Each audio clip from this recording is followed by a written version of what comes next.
Students, मैं श्रवण कीचड़, assistant professor, government college सरदार sir, इस यूट्यूब चैनल पे आपका हार्दिक स्वागत करता हूँ। प्यारे विद्यार्थियों, अध्ययन की इस श्रृंखला में कल हमने सल्तनत कालीन भारतीय इतिहास के स्रोत पढ़े थे। इसके अंतर्गत कल हमने चचनामा, तारिक ए सिंध, तारिक ए यामिनी, तारिक ए मसूदी, तारिक उल हिंद आदि ऐतिहासिक स्रोतों का अध्ययन किया था। इनके अध्ययन के अलावा अन्य भी सल्तनतकालीन इतिहास के स्रोत हैं। इसकी निरंतरता के क्रम में आज हम इसके आगे अध्ययन करेंगे। इसके अंतर्गत सल्तनतकालीन अन्य महत्वपूर्ण स्रोतों में ताज उल मासिर ग्रंथ है। ताज उल मासिर ग्रंथ की रचना हसन निजामी ने की थी। यह ग्रंथ फारसी भाषा में लिखा गया है। इस ग्रंथ में मोहम्मद गौरी के आक्रमण से लेकर 1229 ईस्वी तक के शासन के बारे में जानकारी प्राप्त होती है। इस ग्रंथ से मोहम्मद गौरी के आक्रमण के समय भारत की स्थिति, कुतुबुद्दीन ऐबक के कार्यों तथा इल्तुतमिश के प्रारंभिक कार्यों की अच्छी जानकारी मिलती है। इस ग्रंथ में अजमेर नगर की समृद्धि तथा तत्कालीन स्थिति पर भी प्रकाश डाला गया है। अन्य ग्रंथ तबकाते नासिरी है। इसकी रचना मिनहाज उस सिराज द्वारा की गई है।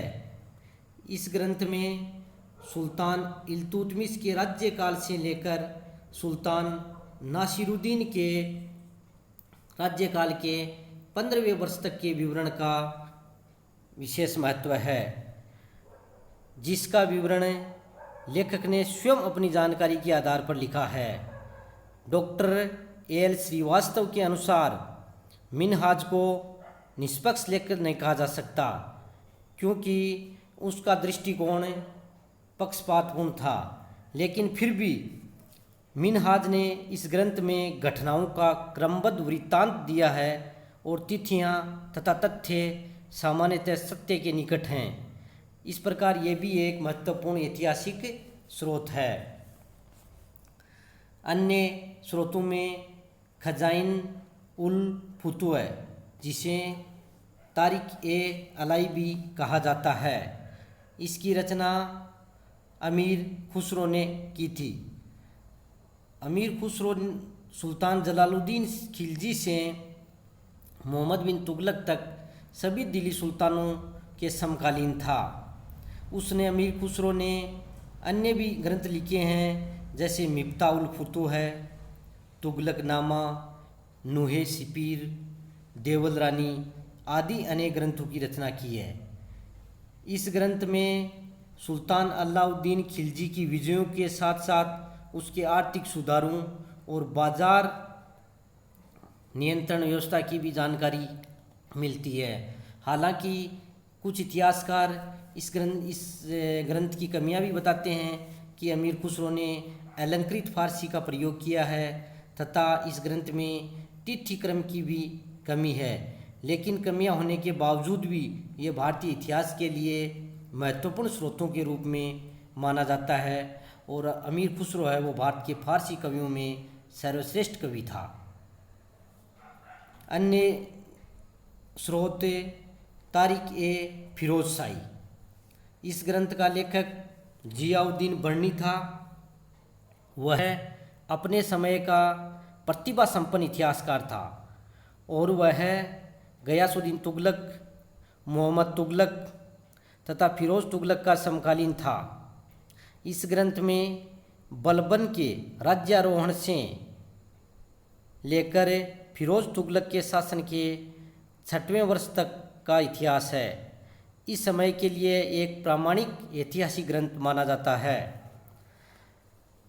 अलाउद्दीन के शासन को बर्नी ने अपनी आंखों से देखा था और मोहम्मद तुगलक के दरबार में भी लगभग वह 17-18 वर्षों तक रहा था। उसने अपना ये ग्रंथ सुल्तान फिरोज शाह तुगलक को समर्पित किया है। बर्नी ने इतिहास के बारे में भी काफ़ी कुछ अच्छा लिखा है। उसने लिखा है कि इतिहासकार को तथ्यों को विकृत नहीं करना चाहिए और इतिहास लिखते समय पक्षपात भी नहीं करना चाहिए, परंतु अनेक विद्वानों ने स्वयं बर्नी की निष्पक्षता और ईमानदारी पर संदेह प्रकट किया है। हालांकि कुछ इतिहासकार इसमें कमियां भी बताते हैं कि इसने बहुत सी महत्वपूर्ण घटनाएं छोड़ दी हैं तथा उसने अलाउद्दीन के शासनकाल में मंगोलों के कई आक्रमण हुए हैं, उनका उल्लेख इस ग्रंथ में नहीं किया है। इतिहासकार फरिश्ता ने भी बर्नी पर यह आरोप लगाया है कि उसने सत्य को छिपाया है, लेकिन फिर भी यह महत्वपूर्ण ऐतिहासिक स्रोत है। ये ग्रंथ भी फारसी भाषा में लिखा गया है। अन्य ग्रंथ फतवा ए जहांदारी भी है। इसके लेखक जियाउद्दीन बर्नी ही थे। इसमें राज्य व्यवस्था संबंधी कुछ महत्वपूर्ण उपदेश दिए गए हैं। इस ग्रंथ में आदर्श शासक के बारे में बर्नी के विचारों के दर्शन होते हैं। ये जो ग्रंथ आपको बताए हैं, ये ग्रंथ फारसी भाषा में रचित हैं और हालांकि ये इतिहासकार राजा के आश्रित होते थे, इसलिए इनमें कमियां ज़रूर हैं, लेकिन कमियों के बावजूद भी ये ऐतिहासिक सामग्री हमें प्रदान करते हैं। आज के लेसन के लिए आप होमवर्क भी आपको करना है और 2 क्वेश्चंस आपको करने हैं। क्वेश्चन नंबर 1, तारिक ए फिरोज शाही पर टिप्पणी लिखिए।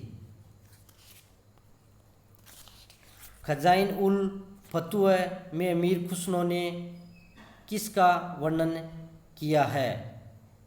इसी के साथ धन्यवाद।